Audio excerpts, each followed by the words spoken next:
नमस्कार। आज हम एक्सप्लेन करेंगे हॉलीवुड की 2003 में रिलीज हुई movie the end we start from. Movie की शुरुआत में एक प्रेग्नेंट लेडी को दिखाया जाता है जो कि लीवर पेन से काफ़ी परेशान होती है और बाहर जोरदार बारिश हो रही होती है और अब धीरे धीरे बारिश का पानी उसके घर में आने लगता है। इस बारिश से और तेज चक्रवात के कारण देखते ही देखते उसका पूरा शहर डूब जाता है और उसके घर में भी पानी आ जाता है। और अब जब उसकी नींद खुलती है तब वह खुद को अपने आप को हॉस्पिटल में पाती है, एक खूबसूरत बेबी के साथ अपने सामने पति को खड़ा हुआ देखती है। दरअसल उस पानी से उसका पति उसे बचाकर इस हॉस्पिटल में लेकर आया होता है, लेकिन अब उसका घर पूरी तरह से पानी में डूब चुका होता है और साथ साथ यह शहर भी पानी में डूब चुका होता है। हॉस्पिटल वालों ने भी ढेर सारे पेशेंट होने के कारण जल्दी से जल्दी अपने सारे पेशेंट को वो डिस्चार्ज करते हैं, क्योंकि अब बेड की काफ़ी कमी हो चुकी होती है।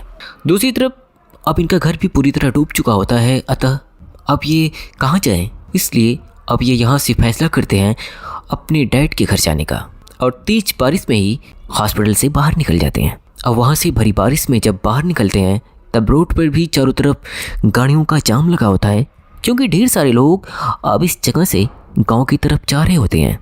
अतः यहाँ पर भी पुलिस वाले लोगों को रोक रहे होते हैं, क्योंकि ढेर सारे लोगों को यहाँ से ऊंचे स्थान गांव में जाने के कारण वहाँ पर भी खाने की अब कमी हो जाएगी।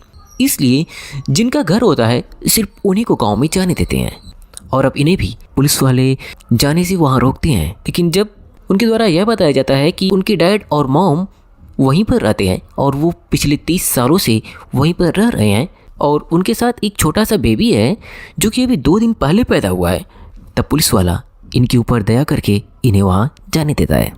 अब यहाँ जाने पर वो अपनी मॉम और डैड से मिलता है। इसे देखकर उसकी मॉम और डैड भी काफ़ी खुश होते हैं, क्योंकि शहर में बाढ़ से इनकी मॉम और डैड भी काफ़ी चिंतित होते हैं। और अब लोग वहाँ पर अच्छे से खाना खाते हैं और आराम करते हैं। लेकिन कुछ दिन बिताने के बाद और वहाँ पर रहने के लिए अपने पुराने घर की मरम्मत करने लगते हैं, क्योंकि अब वो यहीं पर रहने का फैसला करते हैं। हालांकि यहाँ पर भी खाने की समस्या हो रही थी, क्योंकि स्टोर किए गए सारे राशन अब खत्म हो चुके होते हैं।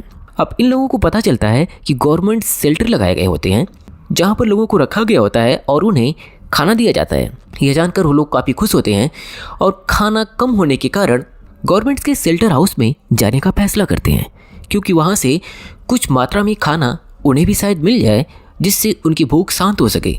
लेकिन वहाँ तक पहुँचना बहुत ही मुश्किल भरा सफ़र होता है, इसलिए वह लड़की और उसके छोटे बच्चे को इसी घर में छोड़कर तीनों लोग खाना लेने के लिए निकल पड़ते हैं और वादा करते हैं कि वो जल्दी वापस लौटेंगे। हालांकि अब इनको गए हुए कई घंटे गुजर जाते हैं और ये लोग वापस नहीं आते हैं, जिस पर लड़की काफ़ी बेचैन हो जाती है और वह अपने बेटे के साथ काफ़ी परेशान हो जाती है। उसे लगता है जैसे कोई अनहोनी घटना तो नहीं हो गई, कहीं किसी को कुछ हुआ तो नहीं, लोगों को आने में इतना समय तो नहीं लगता, और वह घबराने लगती है। लेकिन तभी दरवाजे पर किसी के खटखटाने का अंदेशा होता है और वह खुशी से जब दरवाज़ा खोलती है तो अपने सामने किसी अनजान शख्स और उसके साथ एक छोटे से बेटे को पाती है जो कि काफ़ी भूख में होते हैं। यह देखकर वो अपना बचा हुआ आखिरी भोजन भी उन्हें दे देती है, इस उम्मीद में कि उनके पति शायद उन्हें खाना मिल जाए तो वो कुछ न कुछ लेकर तो आएंगे। लेकिन तभी कुछ देर बाद उसे अपनी कार आते हुए दिखाई देती है।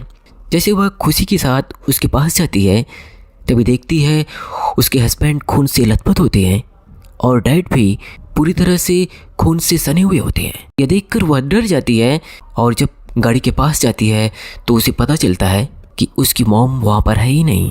वह समझ जाती है कुछ अनहोनी हो गई है। दरअसल खाने की भगदड़ में उसकी माँ कुचल कर वहीं पर मर गई होती है। इस घटना के कारण लड़की के डैड पूरे सदमे में चले जाते हैं और थोड़ी ही देर बाद वह घर आने के बाद खुदकुशी कर लेते हैं। अब यह सब कुछ होने के बाद लड़का अपनी सोचने व फैसला लेने की क्षमता पूरी तरह खो चुका होता है। हालांकि लड़की कहती है कि अब हमें यहाँ से चलना चाहिए, हमें गवर्नमेंट शेल्टर्स में चले जाना चाहिए, जिस पर लड़का बोलता है मैं नहीं जा सकता, तुम्हें जाना हो तो तुम अपने बेटे के साथ वहाँ जा सकती हो। पर लड़की अकेले जाने से मना करती है।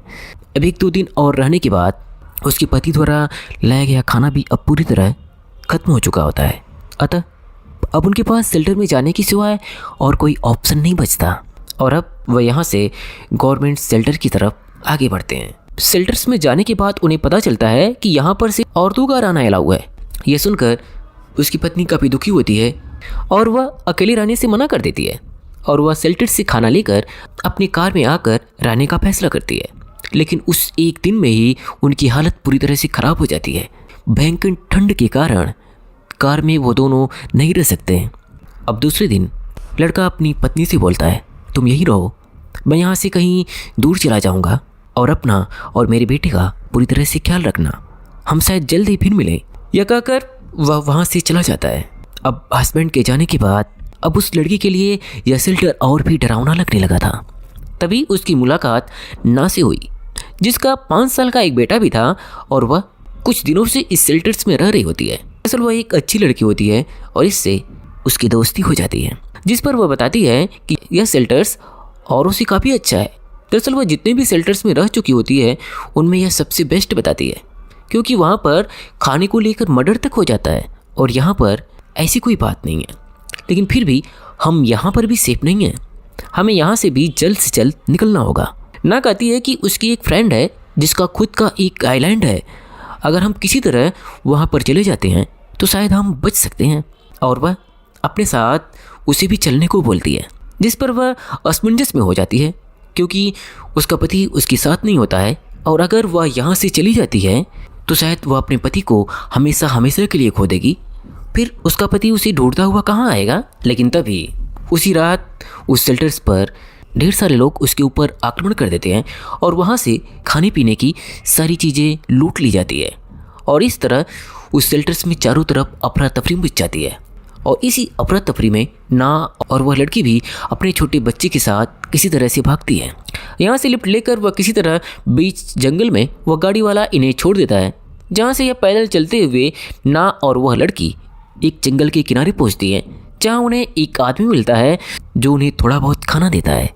जहाँ पर सभी लोग अपनी अपनी कहानियाँ बताते हैं, जिस पर ना भी अपनी कहानी बताती है किस तरह से उसका पूरा परिवार ब्रिज के टूटने के कारण पानी में बह गया और अब वह अपने परिवार की इकलौती सदस्य बची है अपने बेटे के साथ। लेकिन अब जैसे ही सुबह होती है वह देखती है वह आदमी भी वहाँ पर चला गया होता है एक नोट्स को छोड़कर, जिसमें लिखा होता है कि अगर वह नॉर्थ की तरफ बढ़ती जाएगी तो उसे ढेर सारी बोट्स मिल जाएगी, जिससे वह यहाँ से आसानी से बाहर निकल जाएगी।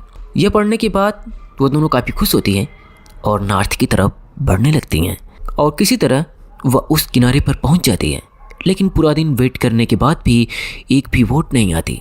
यह देखकर वह पूरी तरह से होपलेस हो जाती हैं।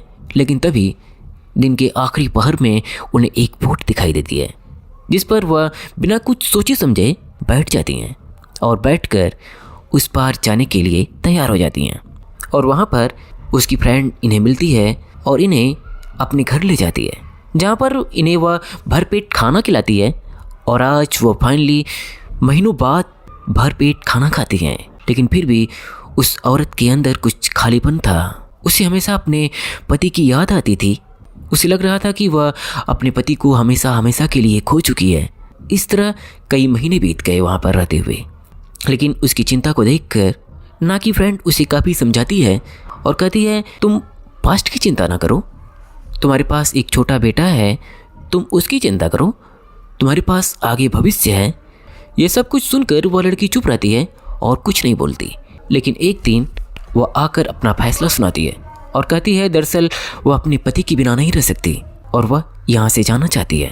हालांकि ना उसे काफ़ी समझाती है, पर उसके समझाने पर भी वह उसे बोलती है जिस तरह से तुम्हें मेरी चिंता है, ठीक उसी तरह से मुझे अपने पति की चिंता है। अगर मैं यहाँ पर रही तो मेरा पति मुझे कभी भी नहीं ढूंढ पाएगा। मुझे अपने घर की तरफ जाना ही होगा, चाहे वहाँ पर कितनी ही समस्याएं क्यों ना हो। शायद हम तभी एक दूसरे से मिल सकते हैं।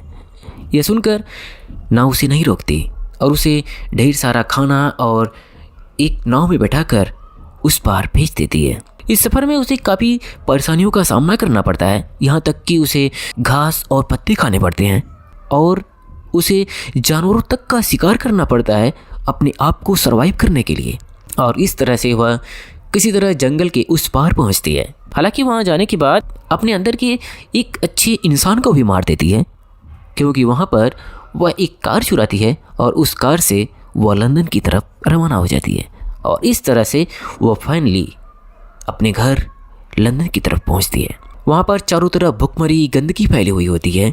अभी भी वहाँ पर पानी भरा होता है कहीं कहीं, चारों तरफ प्रदूषण, पर फिर भी वह खुश थी कि वह अपने घर आ गई है। वह इस उम्मीद में थी कि शायद कभी एक दिन उसका पति उसे ढूंढते हुए यहाँ आ जाएगा और वह एक दूसरे के साथ अपना जीवन बिताएंगे। ये सोचकर वह अपने घर की साफ सफाई ही कर रही थी, लेकिन तभी उसे कुछ खड़खड़ाहट की आवाज़ आती है और जैसे ही वह उस तरफ बढ़ती है वह देखती है कि उसका पति है वहाँ पर, जो कि उसे ढूंढता हुआ यहाँ पर आ चुका होता है। यह देखकर उसकी खुशी का ठिकाना नहीं रहता और फाइनली अब वह अपने पति से मिल चुकी होती है और यहीं पर फिर से एक नए जीवन की शुरुआत होती है और अब वह अपने पति, अपने बेटे के साथ अपना पूरा जीवन व्यतीत करेगी और यहीं पर इस मूवी का अंत होता है।